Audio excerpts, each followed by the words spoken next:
con el crecimiento de casos, estamos requiriendo que tener mucha más gente con capacidad de testeo, que es lo que desde las autoridades del Ministerio nos están pidiendo, doblegar nuestro esfuerzo para testear más, diagnosticar más precozmente. Sabemos que tenemos muchísima cantidad de gente vacunada y que diagnosticando precozmente podemos resolver mucho de la problemática de salud que va a generar COVID a partir de lo que se está viniendo en toda la provincia. Si los chicos quieren empezar a pasar las diapositivas, adelante, así yo voy haciéndole una breve guía para que después veamos unos videos y damos inicio ya a la parte técnica y práctica el día de mañana.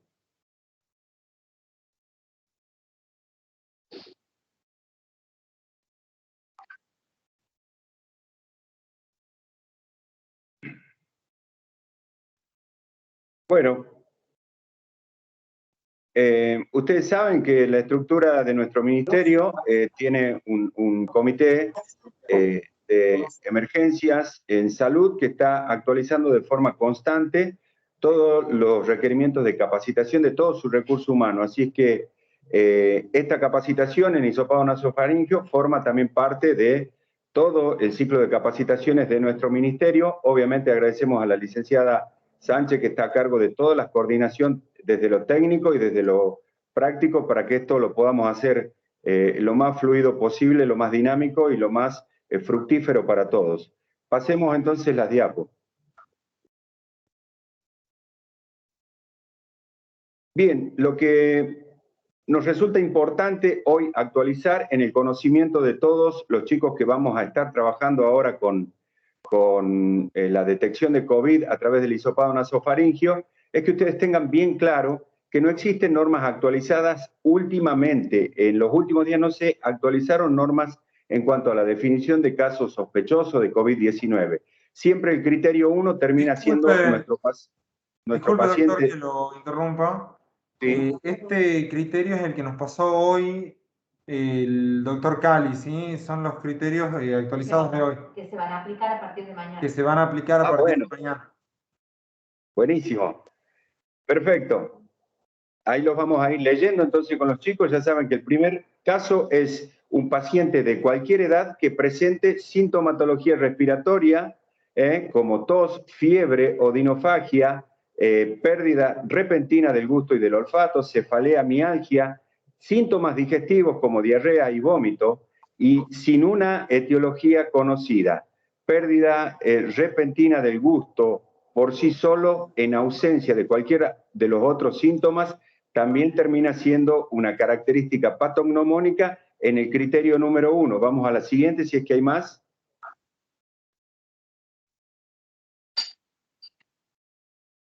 El criterio 2 habla de toda persona que haya rechazado un esquema de vacunación, que haya recibido un esquema de vacunación completo, y hayan pasado al menos 14 días desde la aplicación y sea trabajador de la salud, o sea personal esencial, o trabaje en instituciones de internación prolongada, como son los geriátricos, pueden ser también las unidades penitenciarias incluidas en este criterio, viva o resida en barrios o asentamientos o participe de comedores. Esto es muy importante porque ustedes en muchos de los casos van a ir a ser testeados en los barrios y en aquellos casos que sea contacto estrecho de caso positivo para COVID dentro de los últimos 14 días, ¿sí? Estos son los detalles más importantes y ahí se aclara abajo residencias de adultos mayores, que es la aclaración que yo les hacía en un principio. Pasemos a la próxima. Esto es definición de caso sospechoso. El tercer criterio es el que denomina a nuestra enfermedad síndrome agudo respiratorio severo, síndrome inflamatorio multisistémico post-COVID en pediatría o niños en aislamiento de 0 a 18 años, con erupción cutánea, con hipotensión o estado de shock.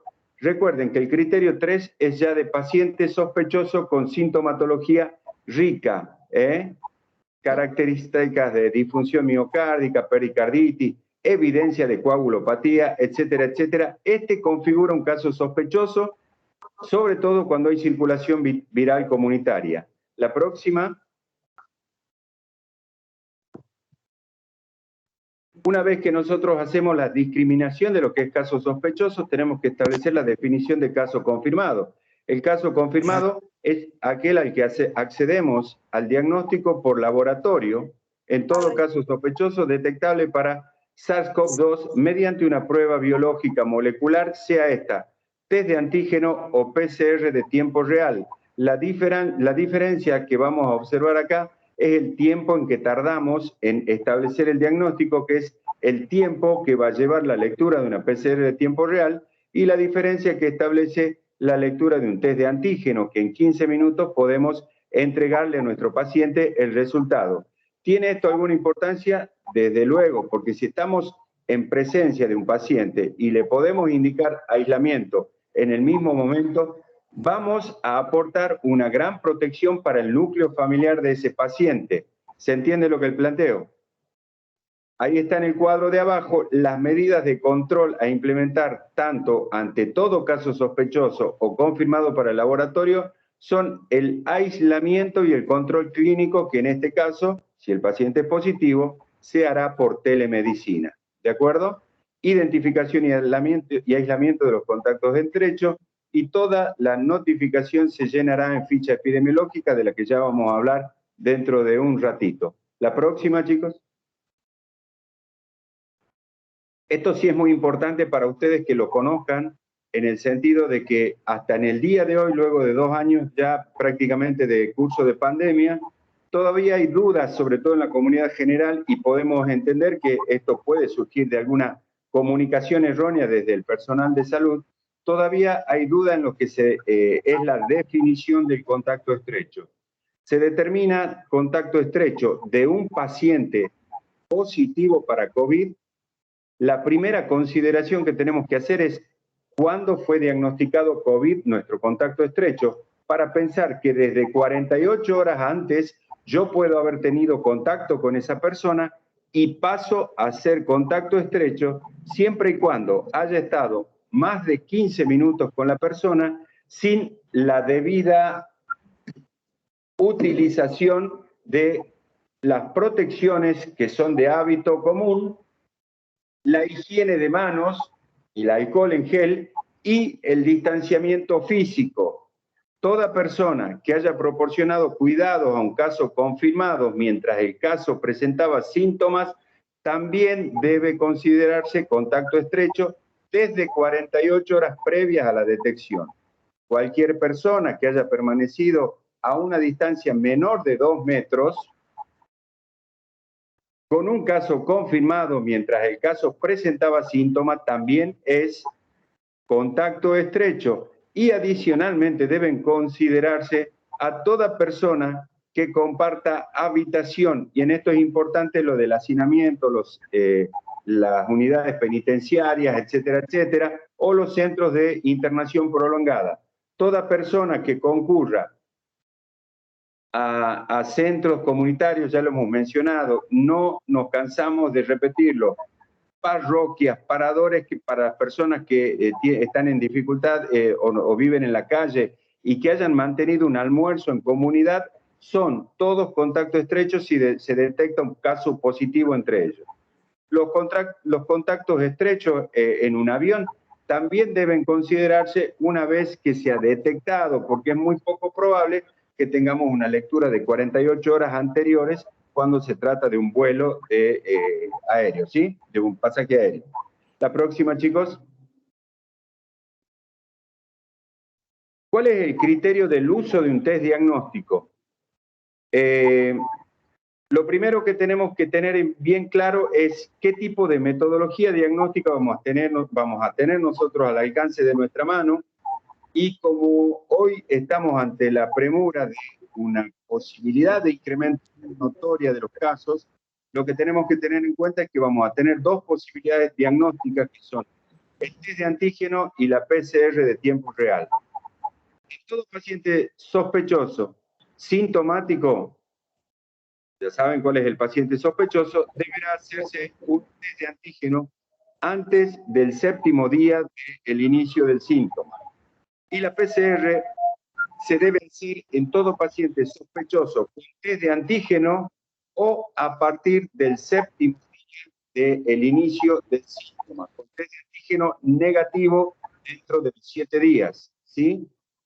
El caso sospechoso sintomático mayor de 60 años o con factor de riesgo, cuyo test de antígeno arrojó resultado negativo, y en toda persona proveniente hoy del exterior.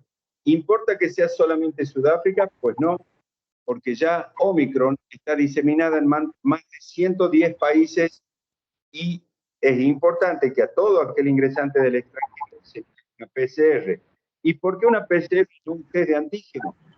La PCR me permite hacer una secuenciación del genoma viral y hacer un análisis estricto de qué variante del virus se trate.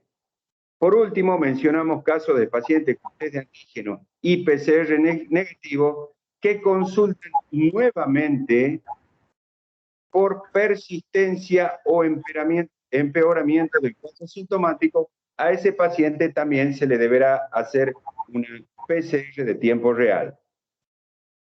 Testeo de contactos estrechos en caso confirmado, contacto estrecho asintomático sin factores de riesgo, solamente se debe aislar 14 días. Si no presenta síntomas en ese periodo, se limite el alta epidemiológica porque clínicamente no estaba comprometido. Y el contacto estrecho asintomático con factores de riesgo o mayor de 60 años, e incluidos hoy los pacientes no vacunados que presentan síntomas en ese momento, debe realizarse una definición de caso sospechoso y actuarse en un protocolo.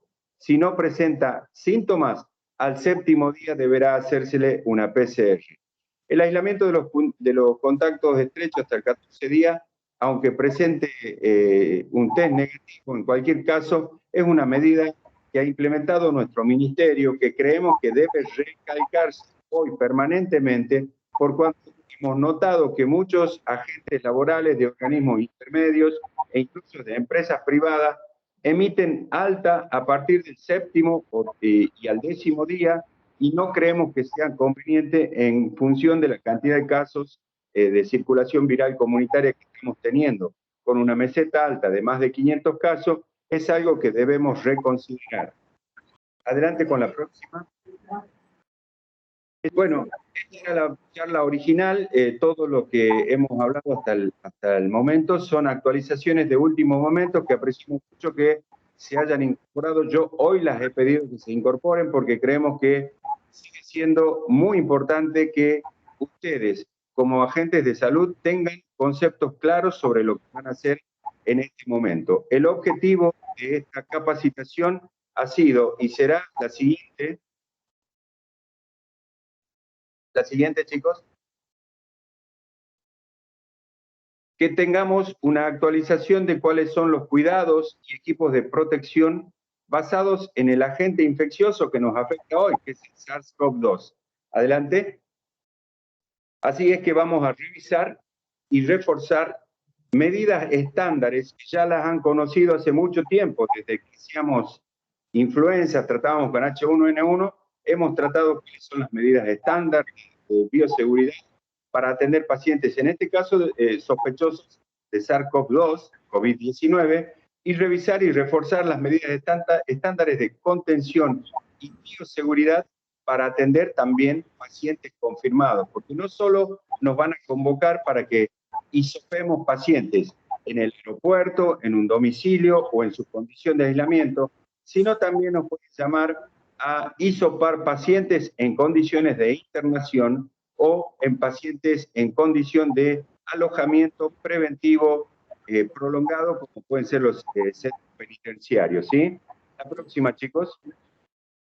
No hay que perder de vista lo que es evidencia científica. Estamos hablando de un virus ARN de la familia Coronaviridae, descubierta por 1965, y a partir del año 2005, luego de que dejara de tener solamente interés veterinario, cuando se descubrió su capacidad de transmisión interespecie, cobra importancia a partir del año 2003, ocasionando la epidemia de SARS, síndrome agudo respiratorio severo en Arabia y luego, en China y luego en Medio Oriente, donde en Arabia sale una enfermedad denominada MERS.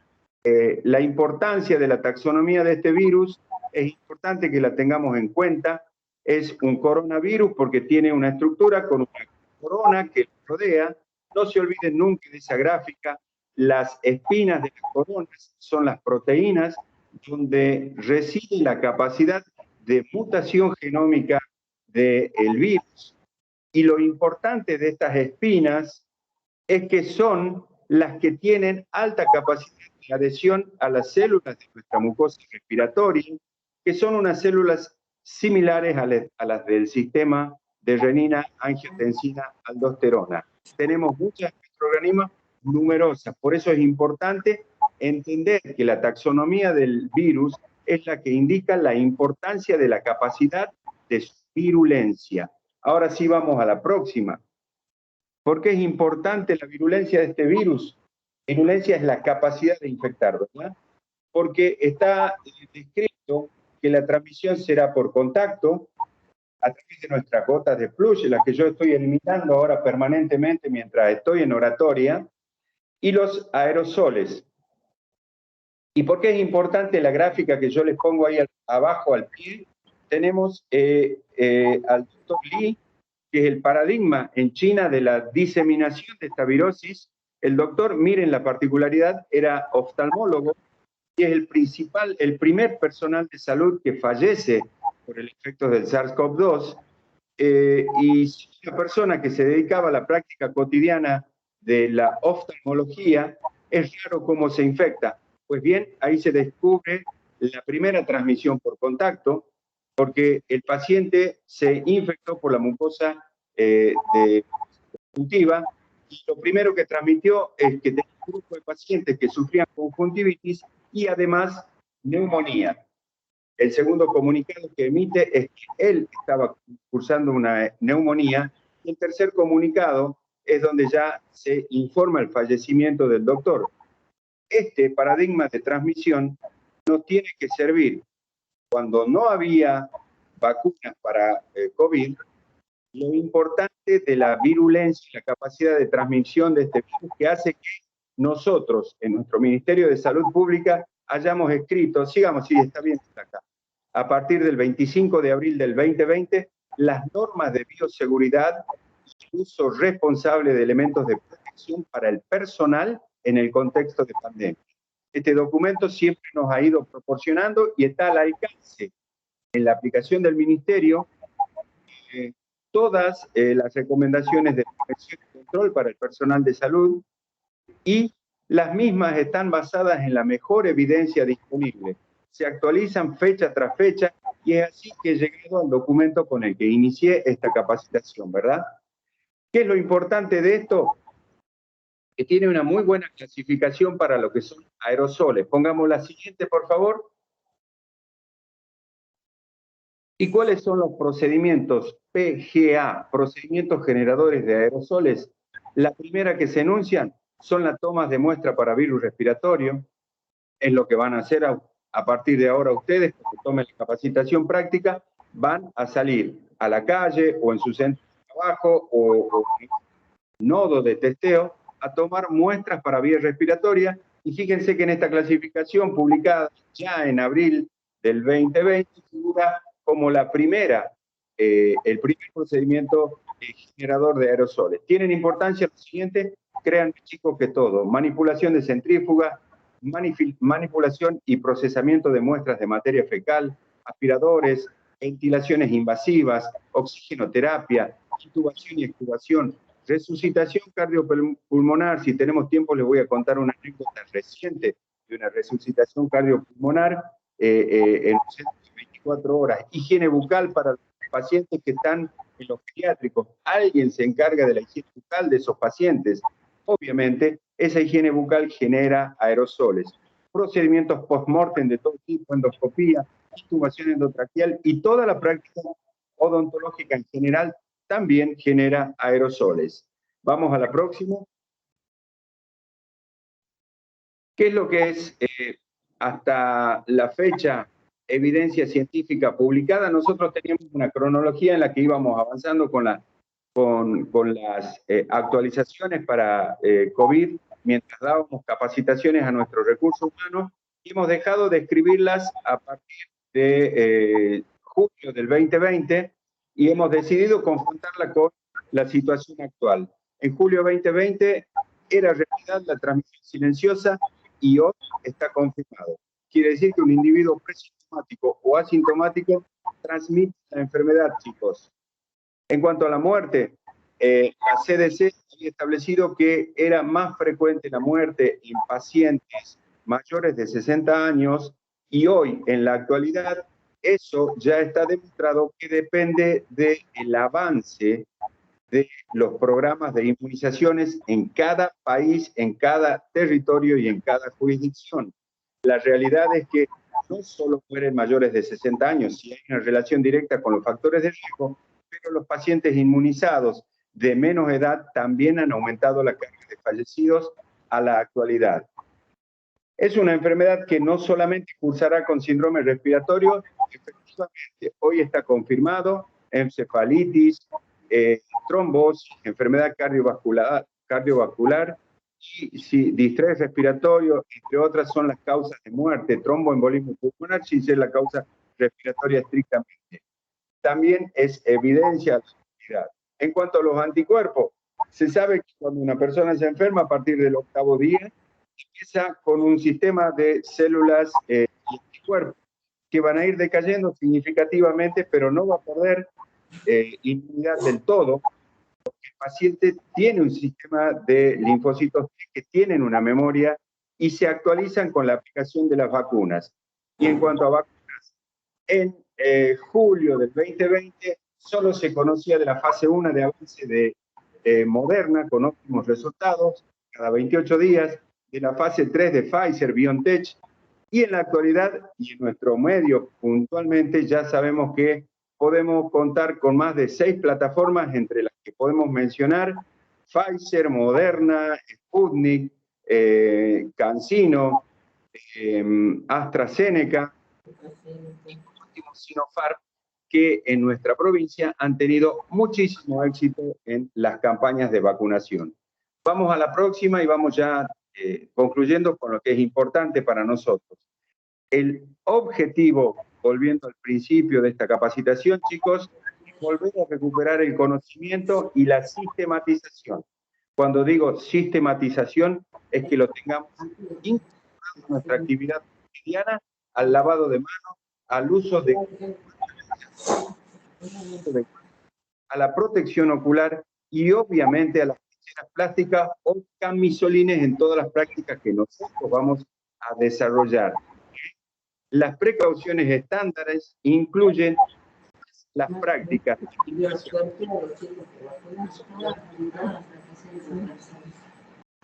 abandonando nuestra práctica. Las demostraciones de ello es que aún siguen habiendo infecciones nosocomiales. La próxima. El lavado de manos. No está de más recordar que cada servicio, sea terapia, sea internación abreviada, sea de la característica que sea, tiene un régimen de incorporación de precauciones estándares, entre las cuales la primera es el lavado de manos. Hay numerosas gráficas de estadios del lavado de manos.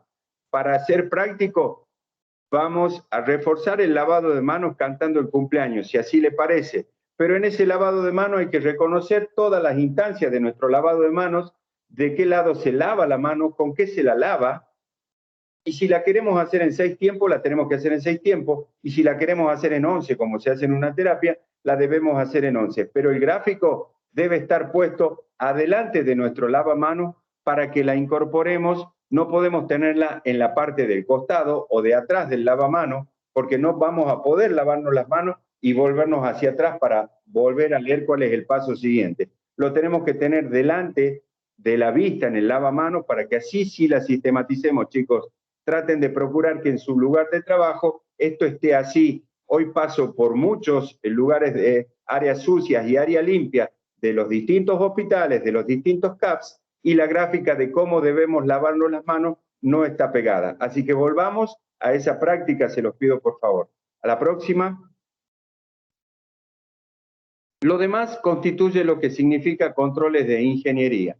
Controles de ingeniería básicamente significa qué medidas de seguridad voy a tener en mi ambiente de trabajo que me permita trabajar en ámbitos seguros, no hacer que el paciente ingrese contaminado a nuestra área de servicios y que el paciente que posiblemente esté contaminado, es decir, nuestro paciente sospechoso, esté fuera de nuestra línea de acción de forma constante, a forma de establecer una barrera entre lo que es el terreno sucio y lo que es el terreno limpio. Los que se han formado en enfermería quirúrgica saben que nosotros somos el terreno limpio y cuando ingresamos a un abdomen para operar un apéndice, ingresamos al terreno sucio. En este caso tenemos que invertir la situación. El terreno sucio obviamente siempre va a querer ingresar hacia nuestro lugar y somos nosotros quienes tenemos que, luego de estar en contacto con el ambiente o el paciente contaminado, establecer todos los protocolos de cuidado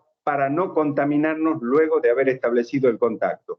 Mantener adecuadamente los sistemas de ventilación para proporcionar movimientos de aire en una sala, en una sola dirección y si es posible hacia el lugar de donde proviene el paciente es lo mejor que pueden hacer. Si necesitan ventiladores para ello, en el clima tucumano, deberán tenerlo, pero estos controles de ingeniería tienen que estar a cargo, obviamente, de quien va a estar a cargo de administrar y gestionar el lugar donde ustedes van a trabajar. Vamos a la próxima. ¿Por qué es importante eso? Porque en esta gestión administrativa nosotros vamos a concluir en un conjunto de prácticas laborales que deben revisar hasta la longitud de la manga de nuestro EPP, el puño que lo debe caracterizar, el tamaño del guante que vamos a usar para que no haya espacios desprotegidos, la talla de la altura de cada operador, el tamaño de los protectores oculares, el tamaño de las cofias, todo debe ser analizado en la gestión administrativa, porque no puedo pasar a un lugar donde están hisopando con un paciente que tenga una desprotección de su cuerpo porque no se ha medido adecuadamente el talle que tenía ese hisopador. Esta es la parte que a ningún administrador le gusta de esta charla de capacitación, pero debo ser sincero, es por lo que tiene que pelear permanentemente una gestión administrativa de un equipo de hisopadores. A mí me ha costado un poco, pero lo he logrado, hemos trabajado mucho tiempo y así también hay muchos administradores de servicio que me miran con cierta cara. Esto es un detalle humorístico, ¿no? No lo van a replicar. Adelante, la próxima.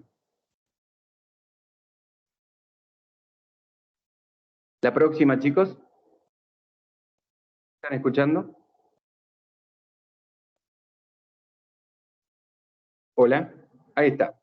Cuando hablamos de detalles de gestión, nosotros, como verán en esta gráfica, hemos tratado de crear, además del equipo de protección personal, cuando hemos tenido mucho avance en la cantidad de casos, por ahí de mayo del 2020, hemos tenido que gestionar métodos de barrera para tener la menor cantidad posible de consumos de equipo de protección personal y poder estar separados de los pacientes sin exponernos al riesgo, porque diagnosticábamos muchos pacientes positivos. Así es que teníamos cabinas móviles, mamparas, tenemos tráiler con 2 o 3 bocas de testeo, teníamos una ambulancia en un momento con 2 bocas de testeo. Todo esto nos ha brindado seguridad, todo esto nos ha hecho optimizar el uso del recurso, porque el equipo de protección personal es muy costoso, sobre todo cuando de mayor gramaje es el material.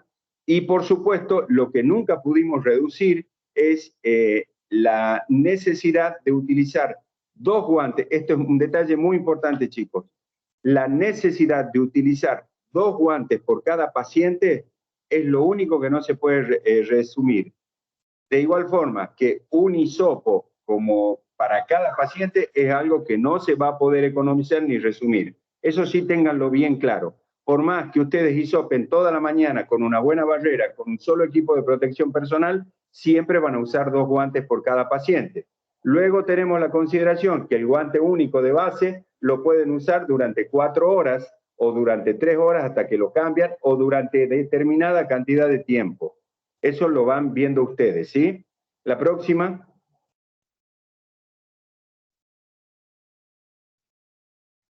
Lo otro que es importante, chicos, que es, le había mencionado al principio, hacer un hisopado hoy constituye un acto médico. En muchos casos ya está incluido también el recupero de costo. El acto médico requiere primero la confección de la ficha epidemiológica. La ficha epidemiológica es un documento legal, la exige todo el servicio de epidemiología de cada uno de los distritos y jurisdicciones, y una vez que esa ficha médica se carga en CISA, debe tener todos los detalles que corresponden a cada uno de los casos. Entonces, gráfica 1 de esta diapositiva, la ficha epidemiológica, absoluta responsabilidad. ¿Qué más constituye un hecho fundamental de la ficha epidemiológica? La lectura correcta, gráfica 2, de los síntomas, porque establecer la cantidad de días que va cursando síntomas nuestro paciente también pasa a ser un detalle importante desde el punto de vista del aislamiento y el control epidemiológico de la enfermedad. Por último, cómo tomar una muestra y cómo administrar una muestra, que es prácticamente un acto bioquímico. Todo va a ser responsabilidad del equipo, constituido por un data enter y un hisopador como única necesidad estricta de recurso humano. ¿Se entiende esto? Si tienen dudas, chicos, me las van preguntando. La próxima. Acá hay una demostración en fotos de lo que nosotros hacemos. El paciente, el personal que está detrás de la mampara, está hisopando uno tras otro los pacientes. El asistente externo solamente le cambia los guantes y le acerca los medios de transporte. Si no se entiende esa gráfica, cuando estemos mañana en la práctica, yo se los voy a demostrar. Pero esto es algo que hoy no tiene dinámica para el estudio. ¿Por qué? Porque hoy por hoy nosotros necesitamos hisopar mucha más gente en mucho menos tiempo, que es lo que está pasando en los consultorios de febriles, y entonces estamos optimizando ese recurso de una forma más práctica. Si puedo tener 2 hisopadores, uso 2 hisopadores, y mientras tarda 10 minutos la lectura de un antígeno, en esos 10 minutos es el mismo hisopador quien hace el rotulado de medios y quien hace la confección de la ficha epidemiológica. La próxima. Esto constituye, sí, un detalle importante, chicos, para cómo administrar una muestra. Ustedes van a ver en la imagen todo lo que constituye los elementos que constituyen el triple envase. A la izquierda de la pantalla van a ver un medio de transporte viral que tiene un rótulo en amarillo y un rótulo en blanco. El rótulo en blanco es cuando estamos haciendo muestreos sin ninguna preponderancia, solamente hacemos muestreos, y el rótulo amarillo con color flúor, nosotros lo hemos establecido para aquellas muestras que deben procesarse con determinada prioridad. Por ejemplo, cuando hemos ido a hacer un bloqueo de un caso donde sospechamos la variante Omicron, el rotulado va a significar que esa muestra es la sospechosa de Omicron.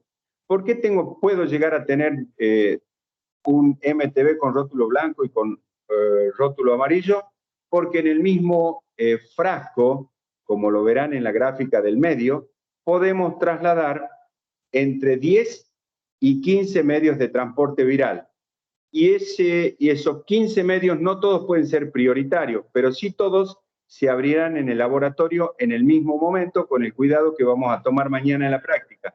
Y por último, el triple envase, que es una caja térmica, donde nosotros podemos trasladar esas muestras hasta 8 horas, no recomiendo más, si han sido conservadas, sobre todo en heladera, las muestras que han sido tomadas en determinado operativo o en determinado centro de testeo.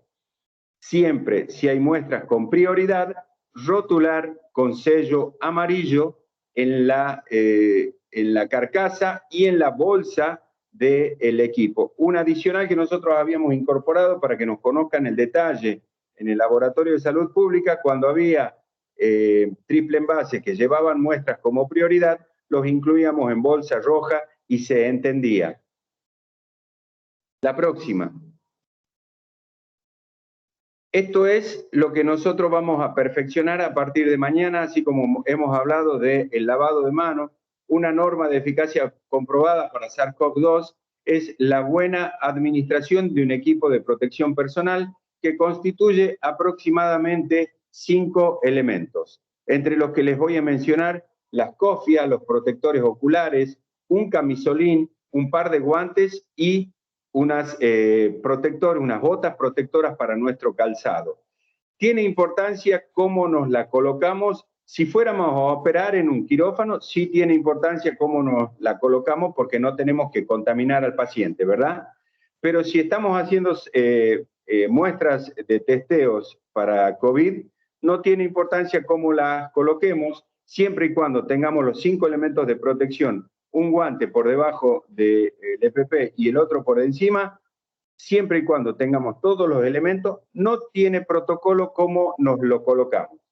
Sí tiene protocolo el orden de retirada, porque como verán en el video que van a ver enseguida, el orden de retirada es la forma que nos garantiza que cuando nosotros dejemos de estar en contacto con pacientes sospechosos o con COVID, la única forma de no infectarnos es ajustarnos a un protocolo de quitado del equipo de protección personal.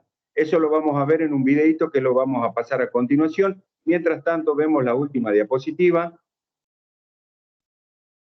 Bueno, este es el agradecimiento. Este es nuestro equipo de médicos Centinela en una foto que hicimos en el megatesteo más importante que se hizo en la provincia en diciembre del 2020. Si tienen alguna pregunta, chicos, me la hacen. Si no, vamos a ver los dos videitos, que uno incluye cómo nos vestimos y el otro incluye cómo se toma una muestra nasofaringea.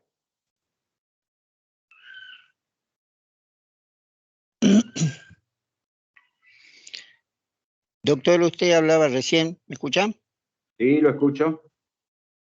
Sí, doctor, usted decía recién de que las muestras por ahí, las que son prioritarias, no deben estar más de 8 horas, así.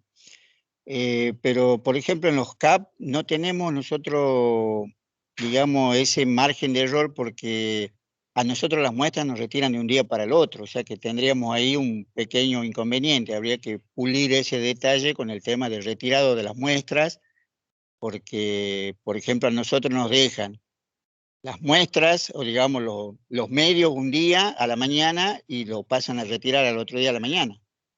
Bien, cuando uno pretende tratar de optimizar el tiempo, lo primero que pretendemos, José, es tratar de que cuando llegue todo el producto al laboratorio, no tengamos una excesiva cantidad, porque todo lo que sea prioridad va a ir pasando para atrás, para atrás, para atrás. Entonces, es correcto lo que vos dices, ahora estamos en un momento en el que debiéramos reestructurar la forma en la que se hace la comunicación entre la cantidad de muestras que tenemos ya para empezar a procesar. Por ejemplo, empezaron hoy a las 8 de la mañana, son las 11:59 y ya seguramente cada centro tiene 25, 2 medios de transporte viral, 2 triple envases con muestra, y ya sería bueno que esas muestras ingresen al laboratorio, porque hay muchos pacientes que están esperando ese resultado, ¿verdad? Entonces, es una buena medida a partir de ahora que optimicemos la modalidad en que esas muestras se junten para trasladarlas al laboratorio de salud pública, por dos motivos, porque hay muchas prioridades entre ellas, y lo segundo, porque no es justo que ingresen todas juntas al laboratorio de salud pública, porque lo vamos a saturar al laboratorio de salud pública, independientemente de que ya en nuestra provincia hay 3, 4 lugares donde se está realizando el procesamiento de las muestras. Es un buen tema para que lo discutamos ahora, para ver cómo optimizamos las normas de traslado. Área operativa Banda tiene levantada la mano, quiere hacer alguna consulta, puede habilitar el micrófono. Buenos días, doctor. Buen día. Una pregunta. Usted dijo que para priorizar el procesamiento de la muestra es muy probable que, bueno, lo remarquemos en flúor, lo pongamos con bolsa roja, Pero usted comentaba que se priorizarían estos procesamientos en casos de que se sospeche de una variante Omicron, entre otras cosas, ¿no? ¿Qué es lo que me daría la pauta de sospecha de variante Omicron? Cuando nosotros vayamos a la búsqueda del bloqueo de casos, vamos a tener una convocatoria de virus emergente a partir del servicio de epidemiología a través del seguimiento que hacen. Por ejemplo, un paciente, este es un caso hipotético, un paciente ingresado ayer al aeropuerto proveniente de Sudáfrica, ha dado positivo y tiene una carga viral altísima. ¿Qué hace el laboratorio? Emite esa muestra ya procesada positiva al Instituto Malbrán, donde se va a hacer una secuenciación de genoma, porque es la única institución que lo hace ahora para Omicron. Nosotros podríamos hacerla, pero el Instituto Malbrán quiere tener la prioridad de la detección de esos casos, así que nosotros la enviamos y nos puede surgir hoy a partir del mediodía, luego de la lectura de los contactos estrechos de ese paciente positivo de anoche, que nuestro operativo de banda tenga que ir a la Astenia porque el paciente cuando ingresó se instaló en una vivienda de la Astenia. El área operativa banda va a tomar todos los testeos de la zona, va a tratar de bloquear a todo el grupo familiar y entre ellos va a haber algunas muestras que no son del grupo familiar y yo no puedo separarla porque estoy optimizando el uso del recurso, no las puedo separar de un triple envase porque tengo 5 de unas muestras con prioridad y 5 de las otras. Tengo que mandarla toda en el mismo triple envase, ¿verdad? Entonces van a ir remarcadas como prioridad las que son del seguimiento para que el laboratorio sepa que esas también van a secuenciación de genoma viral y no las otras. ¿Se entiende? Lo podría explicar mejor si es que no se entiende.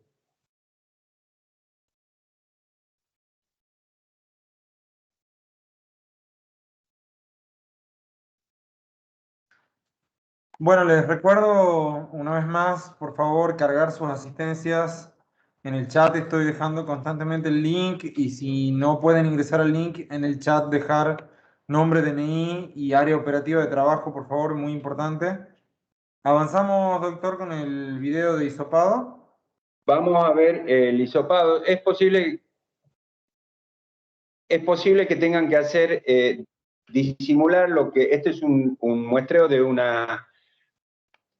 cómo se hisopa para virus respiratorio, hecho antes de SARS-CoV-2, me pareció muy útil por la gráfica relacionada con la anatomía del hisopado nasofaringio, que necesito que ustedes la conozcan, pero necesito que disimulen la forma en que este personal está haciendo la muestra en cuanto a su protección, porque esto fue grabado antes de SARS-CoV-2. De la vestimenta vamos a hablar después y de la protección personal hablamos después en el siguiente video. Adelante con el video.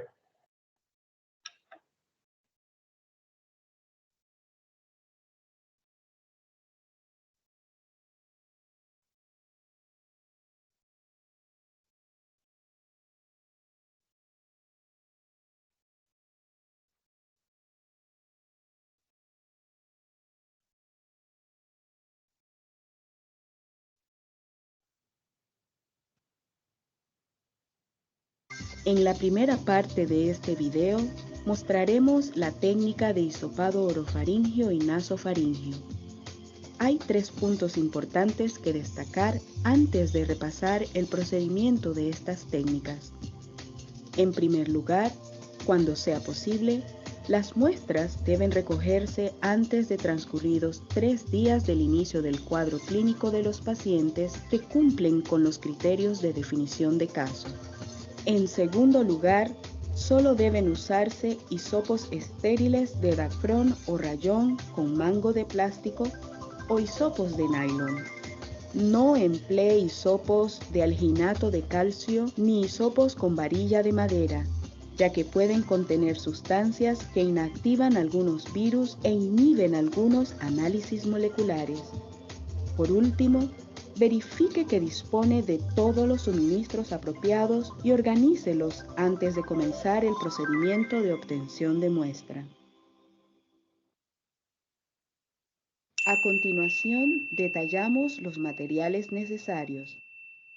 Hisopo nasofaringio, hisopo orofaringio, anteojos protectores, guantes, mascarilla quirúrgica, tubo con medio de transporte virológico, rotulador, tijeras, pañuelos de papel, depresores linguales, bolsa de bioseguridad, agua y jabón o alcohol en gel.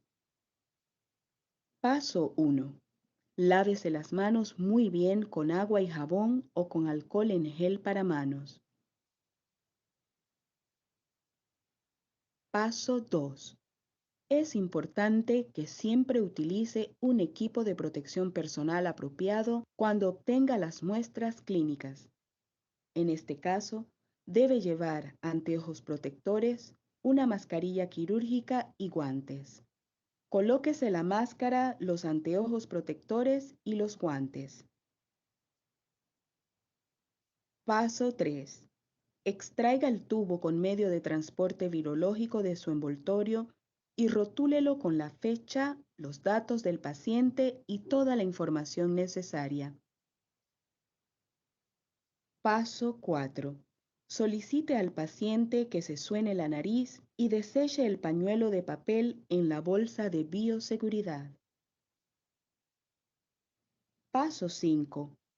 Ubique al paciente en una posición cómoda, si fuera posible, pidiéndole que apoye la cabeza contra una pared para impedir que se mueva durante el proceso de obtención de muestras.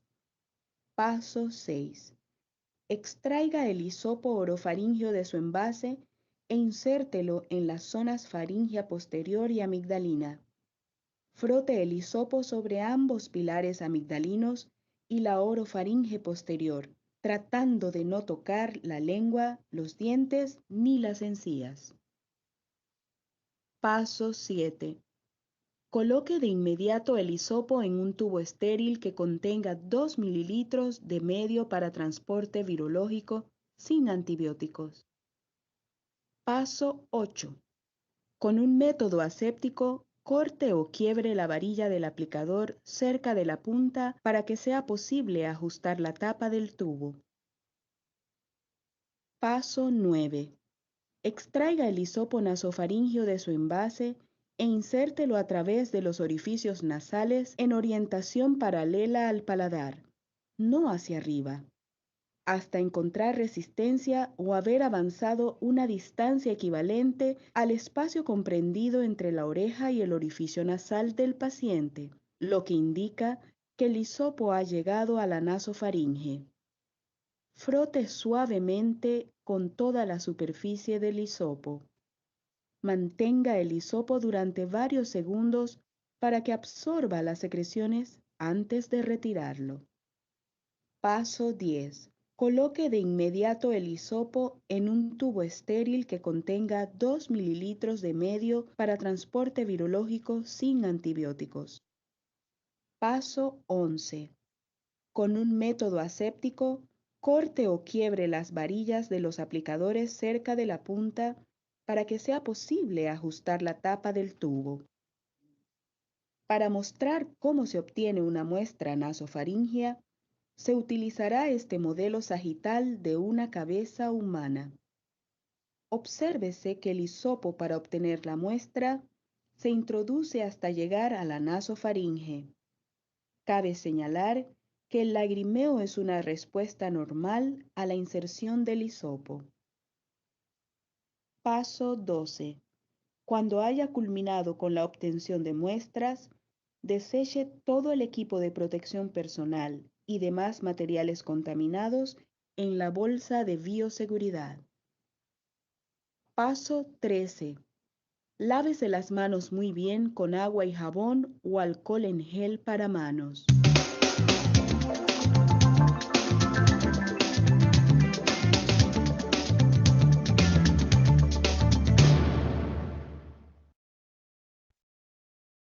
Hay una pequeña observación, chicos.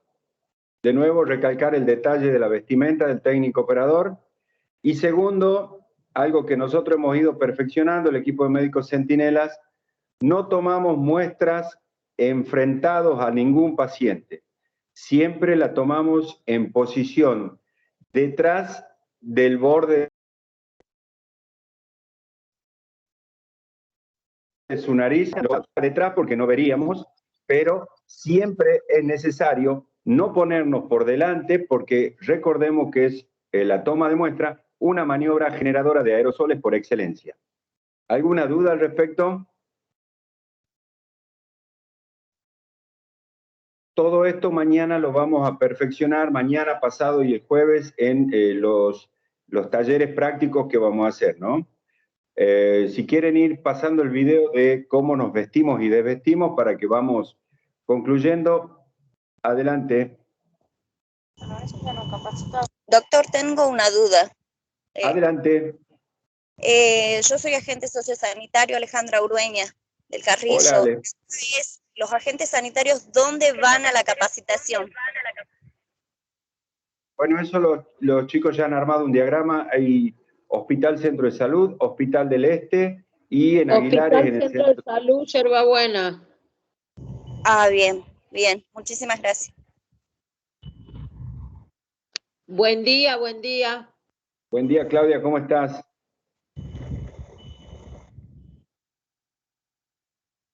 Bien, bien, todo bien. Un gusto, doctora, gracias por participar. Mañana el área programática centro y el área programática oeste, ambas dos en el Hospital Centro de Salud. Pasado mañana en el Hospital Eva Perón, el área programática este. Y el área programática sur en la red de mujeres de Aguilares, el día jueves. Así es. Revisen bien los horarios porque hay diferencia entre algunos horarios. Mañana sé que es a las 10 y el del Hospital del Este es en otro horario. En el Hospital del Este también, no, mañana. Mañana en el Hospital Centro de Salud a las 9 de la mañana. Ah, bien. Miércoles y jueves, perdón, a las 10. Miércoles y jueves sí a las 10 de la mañana. ¿Qué vas a sacar plata? Sí. Ah, yo también quiero sacar plata. ¿Avanzamos con el video, doctor? Avancemos con el video. Bien. Eso es importante.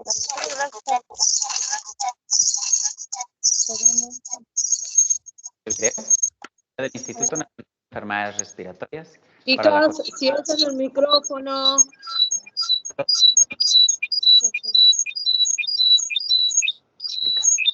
Protocolos de la CDC, las recomendaciones de la OMS y otros protocolos utilizados en zonas de desastre, adaptados al contexto mexicano tanto por sus recursos materiales como sus recursos humanos. Esperamos que este video pueda ser utilizado por otros centros hospitalarios que también atenderán a pacientes con COVID en estado crítico y que tienen áreas aisladas destinadas a la atención de los pacientes con un mismo personal a través de diversas áreas de trabajo. Creemos que el adoptar estas medidas permitirá atender a los pacientes con mucha mayor seguridad, tanto para otros pacientes como para el personal mismo. Para iniciar la colocación del equipo de protección personal, hay que recordar que habrá un área de colocación específica dividida en dos zonas, área limpia y área sucia. La colocación del equipo de protección personal deberá realizarse en el área limpia. Un observador le supervisará durante todo el proceso, en todo momento. Usted utilizará un listado de instrucciones, comandos verbales y verificación visual para asegurar la adecuada realización de cada uno de los pasos. Espere a recibir y entender las instrucciones completas antes de realizarlas. Puede preguntar dudas al observador en todo momento. Todos los pasos deberá usted realizarlos despacio para evitar accidentes. El primer paso, y uno de los más importantes, es dejar fuera del área de colocación del equipo de protección personal todos sus artículos personales como collares, aretes, pulseras, relojes, celulares y plumas. Verifique que el equipo de protección personal esté completo y en buen estado antes de iniciar la colocación. Usted requerirá 2 pares de guantes desechables no estériles y de la talla apropiada para usted, una bata desechable de material impermeable, aunque no esté estéril, una mascarilla N95, gafas cerradas, gorro quirúrgico desechable, botas desechables impermeables que cubran sus zapatos por completo. A continuación, el observador leerá la secuencia de pasos de colocación del equipo de protección personal en voz alta y verificará la adecuada realización de los pasos. Realice higiene de manos con solución de alcohol con clorhexidina por 20 a 30 segundos. Colóquese los guantes internos, de preferencia de un color diferente a los guantes externos para que puedan ser visibles a través de ellos. Colóquese las botas desechables de forma que cubran la totalidad de la superficie externa de sus zapatos. Colóquese la bata desechable, impermeable y no estéril. Es muy importante que la bata sea del tamaño adecuado para usted y que no debe recorrerse para dejar piel descubierta al estirar los brazos. Asimismo, debe de ser lo suficientemente amplia como para cubrir su espalda. En caso de que su bata tenga un sujetador de dedos, le recomendamos que no lo utilice y lo introduzca por debajo del puño de la bata. Recuerde que al sujetar el nudo, este debe de quedar a un costado de usted. El observador podrá apoyarlo durante este paso, a fin de que no quede espacio alguno sin cobertura en su espalda. Colóquese la mascarilla N95 de forma que tanto la nariz como la boca queden cubiertas. Ajuste la tira metálica sobre el puente de la nariz con ambas manos. La tira superior de la mascarilla debe quedar a nivel de la coronilla. La tira inferior debe de quedar a nivel de la nuca por debajo del nivel de inserción de las orejas. Bajo ningún motivo se deben de entrecruzar las tiras. Tras colocarse la mascarilla N95, es muy importante que realice una prueba de sellado de la misma. Realice un par de inhalaciones profundas, verificando que el centro de la mascarilla se colapse con cada inhalación y que no existan fugas importantes alrededor de la misma. Póngase las gafas que ajusten de forma perfecta y no interfieran con la visión ni con el adecuado sellado de la mascarilla N95. Colóquese el gorro quirúrgico, de preferencia cubriendo ambas orejas. Póngase los guantes externos, asegurándose que cubran los puños de la bata y sin quedar piel expuesta. De preferencia, el color de estos guantes debe ser transparente, a modo de que puedan visualizarse los guantes internos en todo momento. Al finalizar la colocación del equipo de protección personal, levante sus brazos hacia los lados en un ángulo de 90 grados respecto al resto de su cuerpo. Gire su cuerpo 360 grados sobre su eje para que el observador pueda verificar de forma visual la adecuada colocación de todo el equipo de protección personal. Es muy importante que evite realizar ajustes al equipo de protección personal mientras se encuentra en el área de atención del paciente. Si durante la atención de los pacientes los guantes externos se ensucian de forma visible, límpialos con toallas desinfectantes y posteriormente realice higiene de manos sobre los guantes externos. Posteriormente, retire los guantes externos.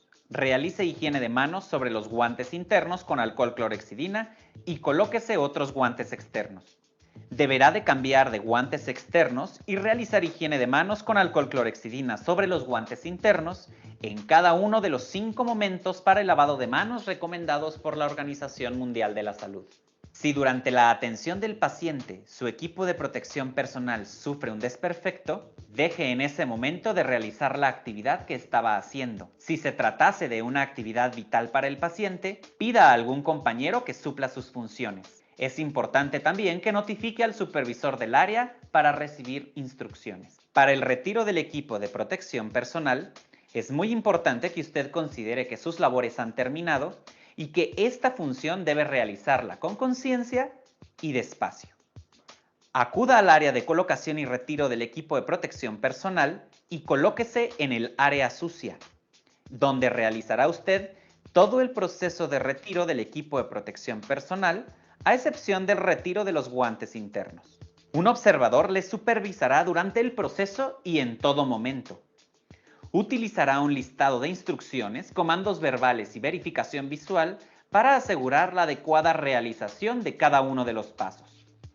Recuerde que las áreas más contaminadas de su equipo de protección personal son la cara externa de los guantes, la cara anterior de la bata y las mangas, la cara anterior de las gafas y la parte externa de la mascarilla N95. Espere a recibir y entender las instrucciones completas antes de realizarlas.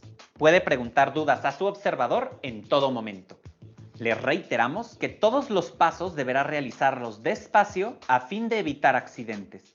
El observador leerá la secuencia de retiro del equipo de protección personal en voz alta y verificará la secuencia de realización de los pasos. Primero desinfectará los guantes externos con solución de alcohol con clorhexidina por 20 a 30 segundos. Retirará los guantes externos de forma lenta y suave para evitar contaminar o rasgar los guantes internos utilizando la técnica del pico. Inspeccionará ambos lados de los guantes internos buscando rupturas o signos de contaminación. En caso de encontrar algún defecto en los guantes, avise al supervisor del área. Desinfecte los guantes internos con solución de alcohol con clorhexidina por 20 a 30 segundos.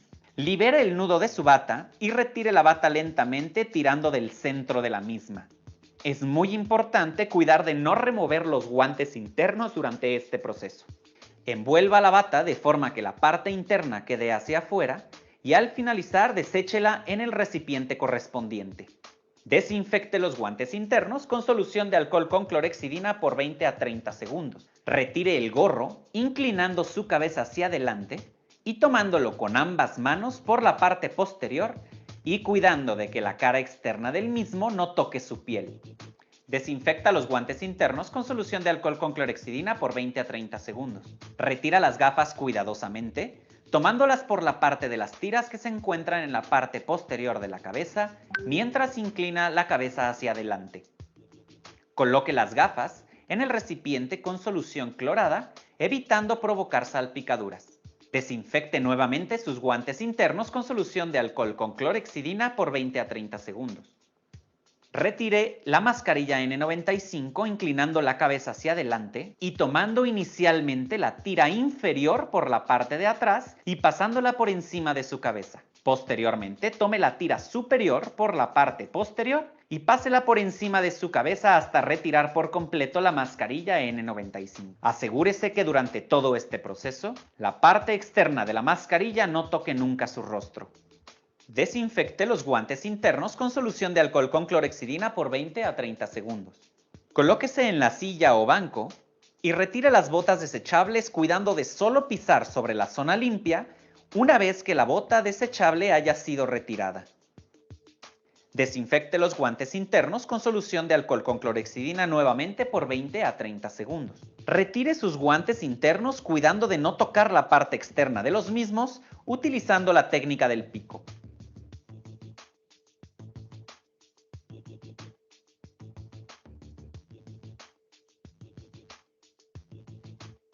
Desinfecte sus manos con solución de alcohol con clorhexidina por 20 a 30 segundos. Aquí termina el proceso de retiro del equipo de protección personal. Como recomendaciones, la solución de alcohol con clorhexidina deberá tener una concentración de alcohol etílico mayor al 61%, o en caso de utilizar una combinación de alcohol etílico con alcohol isopropílico, deberá tener una concentración mayor o igual al 71%. Le recomendamos que la solución en la que se desinfectarán las gafas tenga una concentración de hipoclorito de sodio de 1 a 10, colocando 100 mililitros de cloro en 1 litro de agua. Por último, es importante comentar que el bote de basura en la zona sucia se utiliza para los guantes externos, el gorro, la bata y la mascarilla N95, mientras que el bote de basura en la zona limpia únicamente se utiliza para los guantes internos. Esperamos este tutorial sea útil para ustedes y sus centros de trabajo. En definitiva, el cuidarnos los unos a los otros puede ser una de las estrategias más efectivas contra COVID-19. Te invitamos a protegerte y protegernos contra COVID-19. Bueno.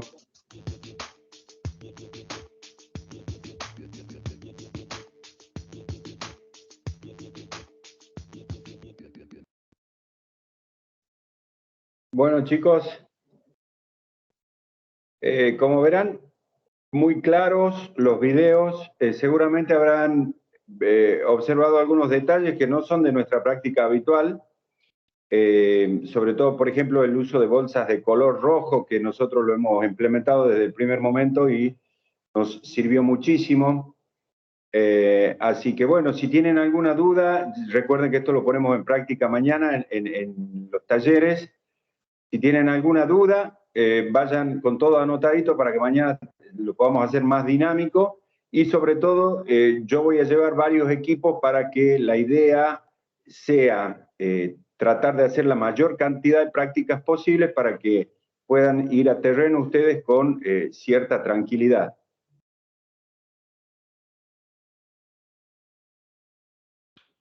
¿Alguna duda?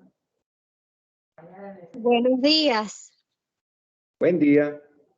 No sé si se me escucha bien. Sí. Tengo una duda, no con respecto a los videos, pero me surgió un inconveniente con el día que tengo fijado para hacer el taller y mi pregunta es si puedo ir otro día, el miércoles, al hospital, el centro de salud, por ejemplo, a hacer el taller.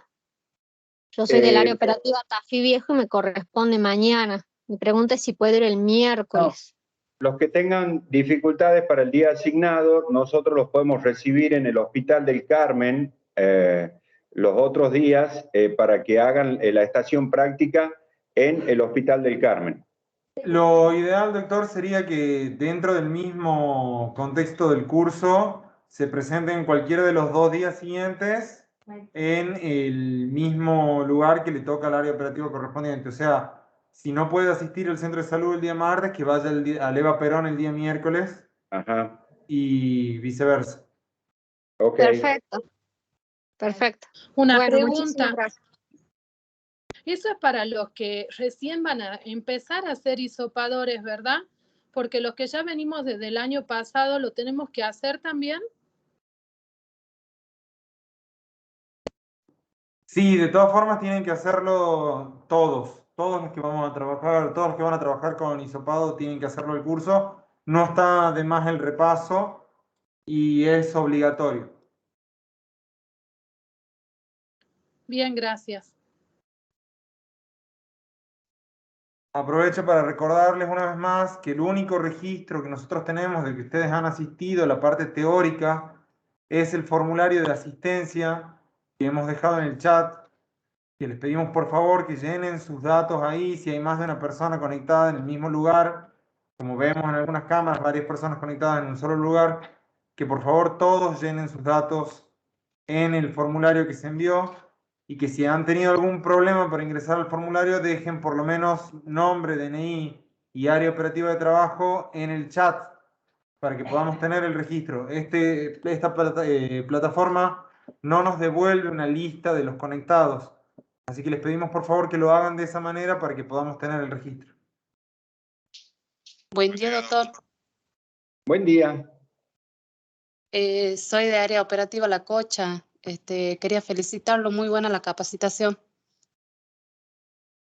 Gracias. Ahí en la Cocha, ¿con quién estás trabajando? ¿O es primera vez que lo va a hacer?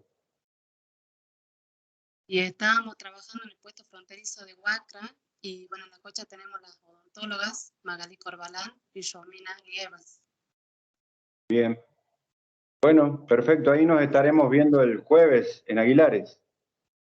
Muy bien, doctor. Muchísimas gracias. Lo felicito nuevamente. Mucho gusto. Gracias. Buen día, Doc. ¿Me escuchás? Adelante, Marcos. ¿Cómo estás? Buen día. Buen día. Bueno. Una consulta quiero... para los efectores que tenemos sí. en el interior. Como un ejemplo, el colectivo que ha venido y que ha venido gente de Córdoba, que ha venido de Estación Bravo. Cuando nosotros hisopamos en los efectores del interior, mayormente lo hacemos con antígeno. Pero cuando llenamos la ficha de detectar, vemos que ese paciente tiene un nexo epidemiológico con un posible caso de Omicron y nos da el antígeno positivo. ¿Le realizamos PCR también y mandamos la muestra para determinar variante o no? Siempre va a depender. Nosotros hoy no tenemos Omicron, sí tenemos Delta, y durante el primer tiempo que diagnosticábamos Delta teníamos que tener una PCR para establecer el diagnóstico hasta que Delta fue de circulación viral comunitaria. En ese momento hemos dejado de hacer PCR de alta y ha dejado de ser importante porque ya era preponderante la variante. En el primer tiempo que se detecte Omicron, sí o sí vamos a tener que tener una PCR, pero de cualquier forma, el lineamiento último lo va a establecer la Dirección de Vigilancia Epidemiológica, el doctor Sebastián Vega, o la Dirección de Gestión a través de la doctora Alejandra Matiachi. Claro, por eso era mi duda. Si en el caso nosotros hacemos un antígeno, da positivo, y vemos que tiene un nexo epidemiológico con un posible Omicron, ¿hacemos PCR o no? Una muestra de todos los positivos ya me alcanza. Así que si vos ves que hay un brote y vienen de Córdoba, tengo que tener por lo menos, Marco, 1 o 2 muestras de PCR para que hagamos la genotipificación. Más allá que han dado positivo con el antígeno. Sí, señor. Sí, señor. Era para que los efectores, porque nosotros lo realizamos. Perfecto. Metadog, nos estamos viendo. Gracias, Marco.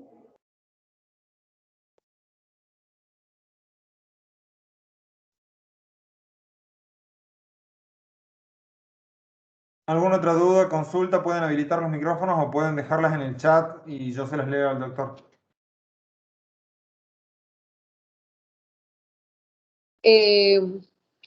Voy a decir algo, no sé, José María, si lo querés aclarar.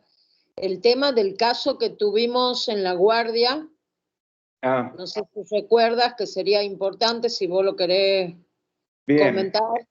Sí, sí, me parece importante que analicemos bien la cronología de lo que ha pasado.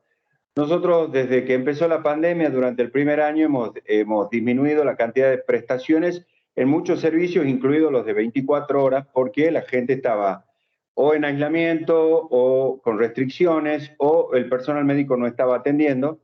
Pero después de ello y con la liberación de las restricciones han empezado a aparecer consultas y prácticas habituales, entre las que se da, por ejemplo, la aparición de un paciente en parada cardiorrespiratoria en un consultorio de guardia. ¿Qué termina siendo lo importante en el contexto del marco de pandemia con circulación viral comunitaria? Algo que se hizo en un consultorio de guardia, que es incluir en el protocolo de reanimación cardiopulmonar, y como yo les he mostrado en la gráfica de los procesos que generan aerosoles, está incluida la reanimación cardiopulmonar, por eso hice la mención de este detalle.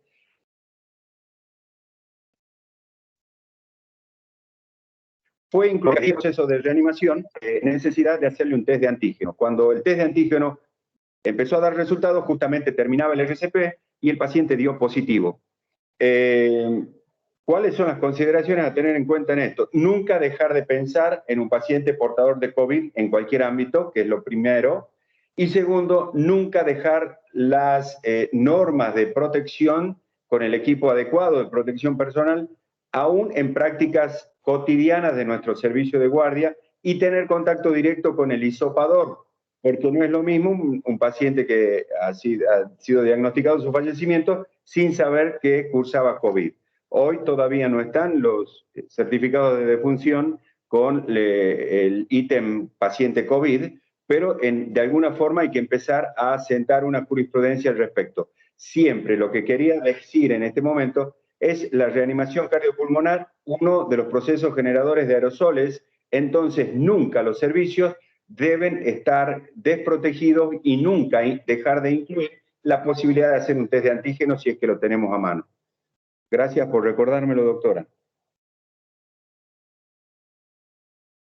Bien, bueno, dicho sea de paso, con la doctora Aredes se está organizando de que todas las guardias, de lunes a lunes, sepan hisopar los enfermeros y el personal, y bueno, tener en cuenta todo eso que vos muy bien has detallado.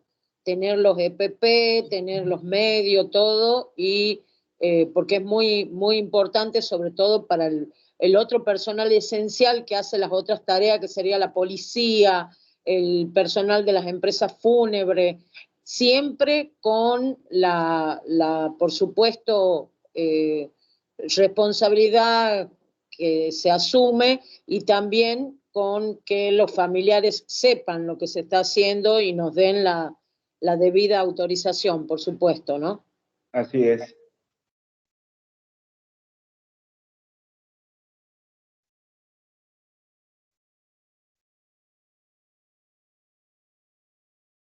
¿Alguna otra duda, consulta? Si alguien tiene alguna duda más que pueda dejar en el chat.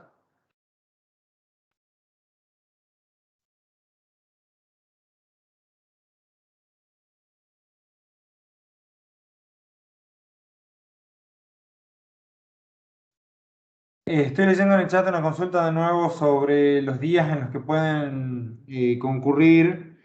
Les repetimos, ya lo dejó mi compañera Uki, lo dejó en el chat también anotado.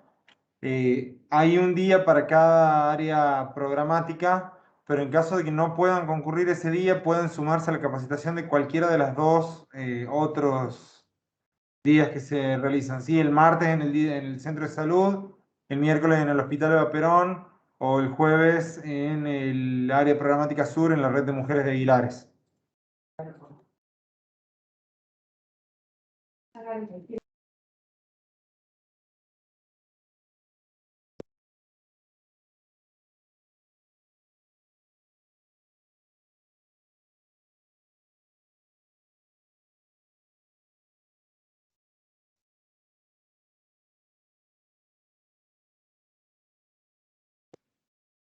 Bueno, les comentamos también que luego se va a pasar la grabación de esta presentación, que toda la presentación y todas sus consultas han sido grabadas en vivo y van a ser, sí, la vamos a circular a la grabación para que lo puedan tener acceso. Ahí estoy viendo que hay algunas personas que preguntan también no haber tenido buen audio.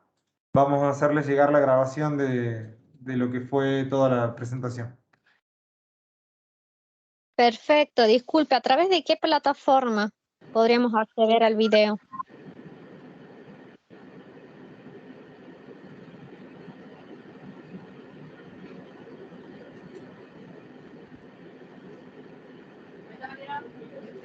A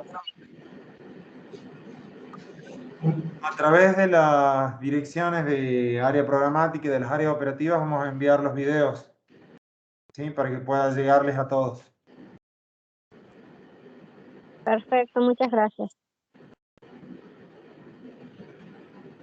Bien, si no hay más consultas, damos por concluida la capacitación del día de hoy y los esperamos a todos en las capacitaciones presenciales a partir del día de mañana.